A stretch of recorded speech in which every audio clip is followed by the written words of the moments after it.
Hello, fellow researchers and machine learners. My name is Kylie Fitzgerald. I'm a master's student at Talman College for Architecture and Urban Planning at the University of Michigan.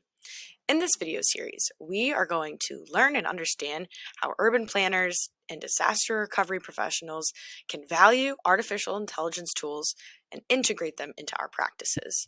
The series is going to cover ways that planners can leverage machine learning and use it in their everyday life. More specifically, we're going to be talking about disaster recovery. And we're choosing this niche field because it has a super cool and unique application. If you'd like to read more about disaster recovery and how machine learning fits into the timeline, feel free to check out some links below. Essentially, what we'll be looking at today is damage and how we can use machine learning to understand damage to structures and buildings. We are influenced heavily by FEMA and other large aid organizations to really understand and grapple with what happens in that post-disaster environment. What does damage look like? What is missing from homes? And what is still there? So, even though data sometimes it's hard to capture in that, really traumatic post-disaster environment, damage assessments are a tool to help understand that damage. It's taking series of photos. It's having assessors go out into communities and using all of that data to understand nodes of damage, to understand who's affected and who isn't. So we see damage assessment as a super manual and human-run process.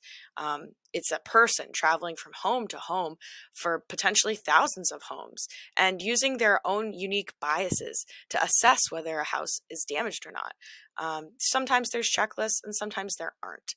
So basically, damage and damage assessment, it's not really a consistent process. And what is unique about machine learning is it can create and fulfill that transparent and robust process, and really document the steps that it takes to get to a result, to get to something that is detecting damage, and really create transparency.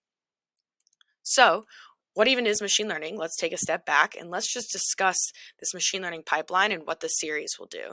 So, instead of going into collection of data, which is a whole topic on its own, this series will address how to annotate, how to build a data set, and how to train that data set for damage detection. Now, damage detection can be used for aerial imagery and street view imagery. The purposes of this is to test out what street view imagery will look like, and using that street level images of the front of homes, the front of buildings, and seeing how that can be used for machine learning. Can a machine detect damage, or is it too complex? So, yes, data can get complicated, so I want to start by recommending in this tutorial creating a succinct filing name protocol. Just label things consistently. When you pull data, when you're using different data sets, it can get really confusing. So before this tutorial begins, I recommend going back and making sure everything is succinctly named and all of the data is going to be, perfectly executed. So you're probably wondering what some of that data is and why that matters. So here I have already organized a curated data set that we can be using in this tutorial. Go check it out on GitHub and feel free to download that data set. That data set is in a conglomeration in a host of different other types of images, from earthquakes to hurricanes to tornadoes. So one thing to not limit yourself with when creating a data set is of note is to make sure it's encompassing a lot of different disasters. This will only make our machine learning more successful and more accurate. So either leverage my GitHub, our team's curated data set, or start compiling your own. Data is hard to collect. It's hard to keep comprehensive. Use GitHub to create and store all of those images.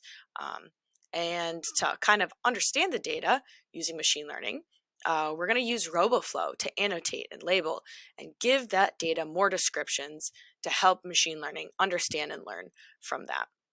And the platform we'll be using to understand and train our algorithm will be Google Colab. So all of these platforms are free and accessible. I wanted to make sure that this series is really approachable and you all can do it in almost the drop of a hat. So let's get started. Feel free to investigate each of these different platforms and links below.